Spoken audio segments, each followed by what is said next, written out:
বর্ষাকাল মানে তালের সিজন, আর তাল দিয়ে আমরা অনেক কিছুই বানিয়ে থাকি। আর আজকে আমি তোমাদেরকে বানিয়ে দেখাবো তাল দিয়ে দুর্দান্ত স্বাদের তালের ক্ষীর। তাল দিয়ে তৈরি এই ক্ষীর দেখতে যেমন লোভনীয় আর খেতেও সুস্বাদুও বটে। আসসালামু আলাইকুম, আশা করছি সবাই অনেক ভালো আছো। তাহলে চলে যাই মূল রেসিপিতে। আমি প্রথমে তালটা ভালোভাবে ধুয়ে পরিষ্কার করে নিয়ে নিব। ভালোভাবে ডলে ডলে ধুয়ে নিব, তালের উপরে যে ময়লা লেগে থাকে সেই ময়লাগুলো উঠে যাবে। আর আমি তালটা মাঝারি সাইজের নিয়ে নিয়েছি। তো আমার তালটা পরিষ্কার করা হয়ে গেছে। এখন আমি তালের উপরের শক্ত খোলাটা ছাড়িয়ে নিব।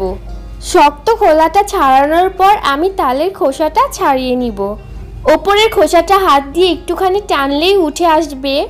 আর তোমরা অবশ্যই চেষ্টা করবা বাজার থেকে কালো দেখে তাল নেওয়ার।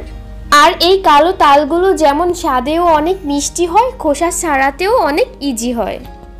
তাল থেকে খোসা ছাড়ানো হয়ে গেছে। এখন আমি তালটা 5 মিনিটের মতো সামান্য পানি দিয়ে ভিজিয়ে রাখবো।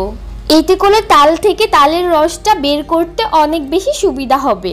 এবার তালটাকে একটু চটকিয়ে নেব, এতে করে তাল থেকে রস বের করতে অনেক সুবিধা হবে, রসের পরিমাণটা একটু বেশি হবে।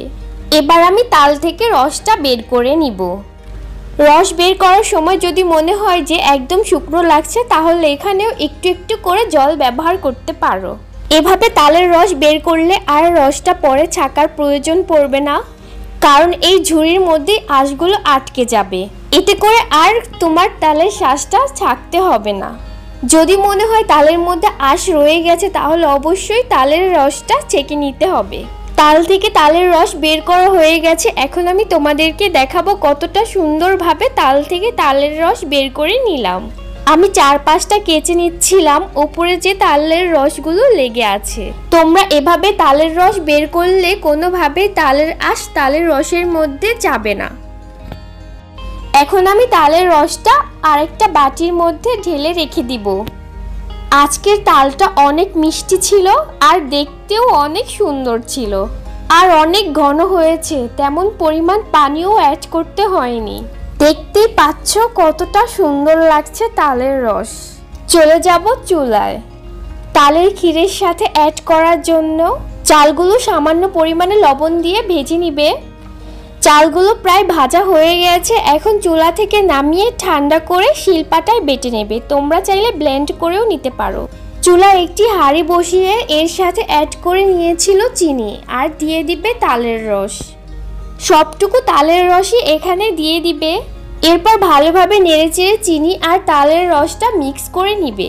তালটা অনেক বেশি মিষ্টি হওয়ার জন্য অনেকটা চিনি অ্যাড করা লাগেনি।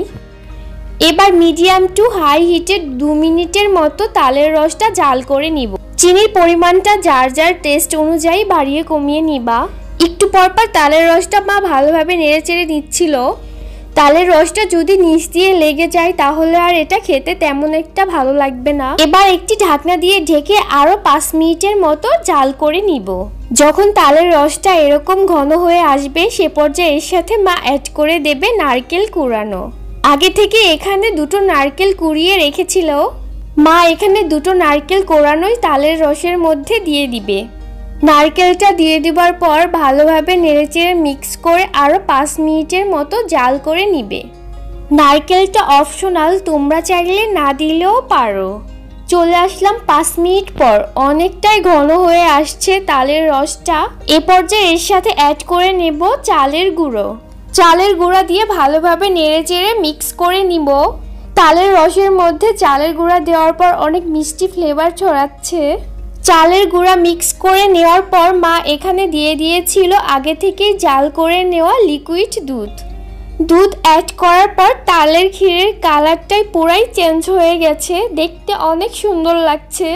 এবার মিডিয়াম টু হাই হিটে এটাকে আরেকটু ঘন করে নিবে। তবে খুব বেশি ঘন করা যাবে না, ঠান্ডা হয়ে যাওয়ার পর আরেকটু ঘন হয়ে যাবে। তো তৈরি হয়ে গেল দুর্দান্ত স্বাদে তালের ক্ষীর। এখন চুলা থেকে নামিয়ে নিবে। আশা করছি আজকের রেসিপিটি তোমাদের অনেক ভালো লেগেছে। সবাই ভালো থাকবে। আল্লাহ হাফেজ।